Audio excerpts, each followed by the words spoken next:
Good afternoon, folks. It's Dave Burrows, and I thought I would send on another of our continuing series of videos to discuss this most recent market weakness and the outlook going forward.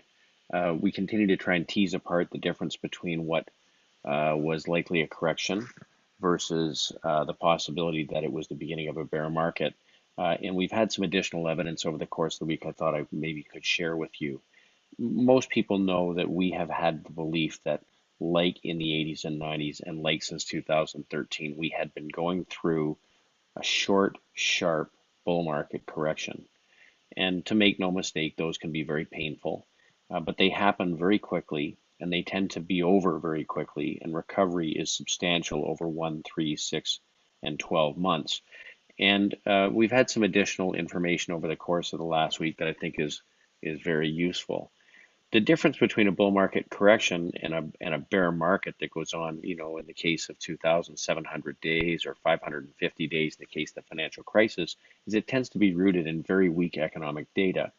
We know that heading into 2000, the leading indicators, which are made up of a number of key economic factors, were selling off for as long as a year leading up to the point where you wound up in bear market. The same thing certainly in 2007-8 headed into the problem. And when we look today, the composite of those indicators, really has been quite positive, which certainly confused the situation as markets really weakened in the fall. Because fundamental data looks so good. Now, there were reasons why people were concerned. Certainly, they had concerns about trade. They had concerns about Fed policy being too aggressive and choking off a recovery. Certainly concerns about global growth and whether they'd wash over into the US. And I think probably one more big factor was that as markets were selling off, we wound up here in the month of December, year end for many hedge funds, and year end for investors who are considering taking tax losses.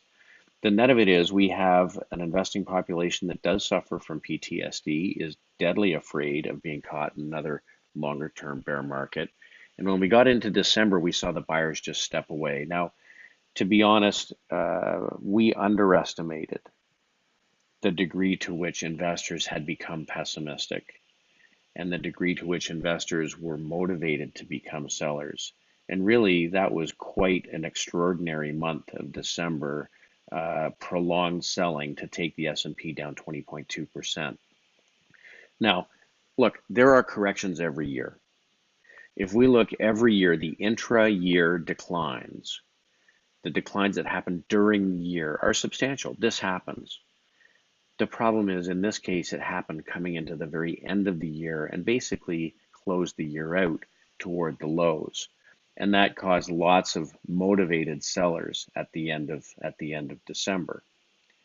But when we put it into a longer term perspective, we know long-term bull markets tend to have corrections, as are circled here on this chart, but they tend to pull back toward a 200-week moving average, which is a smooth moving average of the previous 200 weeks. When you get into bear markets, it's not the case. You have more significant advances and declines. Market doesn't make any progress, crisscrossing back and above. But eventually, of course, we wound up back above the 200-week moving average, and the correction in 15 and 16 pulled back right to it. And this pulled back right to it. So until proven otherwise, we are in a bull market correction. If we look at the same measure going back through the bull market of the 50s and 60s, regularly pulled back to the 200-week and then sharply rallied off it. Same thing through the 80s and 90s, same thing through 2013 through the present. There's no question there was a complete breakdown in investor sentiment. Investor fear got to extremes I have not seen before, and certainly not that it's developed as quickly as it did. But we know now that investors did become very bearish, and we know that positioning became exceedingly defensive by year end. If we look at a measure of sentiment, outflows from equities, the 6 weeks leading up to year end actually exceeded the selling in 2008-9. So this was a remarkable period of capitulation by private investors and institutional investors concerned about the possibility of something greater. Now, what's happened since December 24th? We had a 24-to-1 up day on December the 26th. That's happened only twice in history. the end of the bear market in 1982, and the last day of the financial crisis in 2009. Both of those days were the first up days leading towards 60% up years off the lows. It's a very substantial measure of buying power. The second thing that happened is on day 7, after the market rallied and pulled back to 2450, you had what we call a follow-through day, a day where the market rallies over 3% again on very heavy volume. That confirms a rally and makes the likelihood that you've seen a low much more significant. From our work, the first thing that happened after December 24th was a measure of breadth, and the NASDAQ bottomed at 16%, so only 16% of stocks in uptrends, and it started to rise and has been rising nicely ever since. Percent of stocks for the entire NASDAQ in uptrends reversed from 16%, close to a decade low, to 24%, which gives us the signal to start putting new money to work. Bullish percent for the NYSE, our risk model for New York stocks, hit a low of 16% at the end of December and turned up in the beginning of January. The first buy signal we've seen since February of 16. And then if we take all equities globally, we got a nice buy signal from 24%, where the weakness had begun in January of 18. And here we are reversing up from 30%, again, the best entry point since February of 16. So breadth is improving now in equities around the world. After a year where 90% of risk assets were down in 2018, risk assets in 2019 have started to show repair. Europe has shown a turn higher. Japan has shown a turn higher. India has shown a turn higher. All of Latin America has shown a turn higher, led by Brazil and Mexico. If we put it in a longer term perspective, back to 1997, taking all US stocks, the turn higher that we saw just this past week has only seen an entry point better in 2009 of the entire 20-year period. So this is a counterintuitive factor. It points to change for the better when things feel horrible. Now, we know that things felt horrible. If you took all US stocks, including ETFs, the outflows at the end of this past year dwarf any other year. This is investors saying, you're not going to fool me this time. The problem is we know that recoveries happen quickly.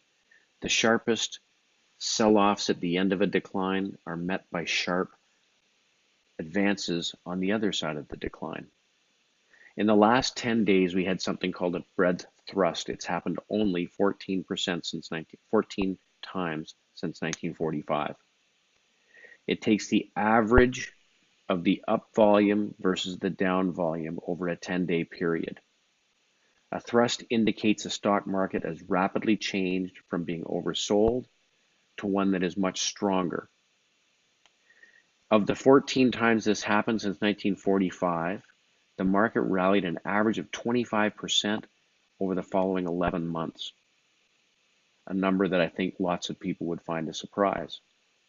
If we look at all the bull market corrections that happened during secular bull markets since 1951, on average, after a sell-off like we had, the average is 19.9%. The market made a new high within 6.9 months. And then went on to rally for an average of 90% over 30 months before you got the next major correction.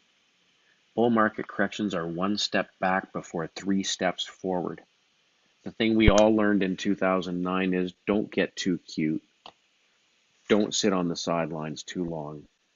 When things start to repair, you need to take advantage of them. Now, one of the concerns heading into this decline is credit showing us there's a problem. This is a chart of senior loan credit and corporate credit. And we know it sold off during the equity decline. In fact, equity started to decline first. Typically, if you're headed into a recession, credit starts to deteriorate well before there was no sign of it. And despite the fact that equities have had a good bounce, actually credit and senior loans are bouncing more than equities. which shows you that there really isn't real concern that credit is deteriorating. From a sector perspective, we always say it's important to see which sectors turn first. Is it the sectors that were leading heading into the correction, or is it different sectors? Well, the sectors that have turned positive since December 26, technology, including many of the long-term secular themes we focused on. Consumer discretionary, again, long-term secular themes. Healthcare, industrials, financials, and basic materials, economically sensitive groups. These are the groups that rally if the economy is okay. So while bottoming is a process and it takes time, and we don't have to race to put all the money to work all at once, we do know that valuations on equities around the world have really been reset. In red are the long-term average PEs for each of these markets. The US market now trading well below average PE. The stock 600 Europe trading well below the average PE. The Japanese stock market and the emerging markets. PEs have been reset around the world. So with even slow growth in 2019, the market has discounted a lot of bad news. So we think that we've begun the process of bottoming. It's not impossible. Market can pull back and test us a little bit. We'll see what happens from here, but our models are positive. Economic data is positive. We are heading into the earnings period. We've had a reduction in the concerns around Fed policy post the comments made last week by Fed Chairman Powell. We are seeing improvement on the trade front. Many things can get better. So we look forward to the next 1, 3, 6, and 12 months as a period of recovery. We will watch closely for any sign of our short or long-term models turning down. At this point, the very defensive positioning in hedge funds and private investors' accounts mean it's likely money is going to have to be put to work, which can fuel higher prices. Thanks very much for listening, and we'll look forward to updating in the future.